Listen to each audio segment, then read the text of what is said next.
How to make oatmeal raisin cookies.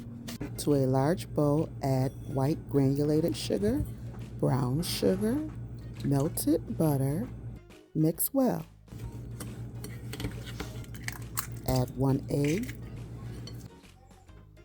vanilla extract, salt, baking powder, and cinnamon. Add the all-purpose flour a little at a time. Mix well to combine. Fold in the raisins and the oatmeal. Roll into balls and bake in a preheated oven at 350 degrees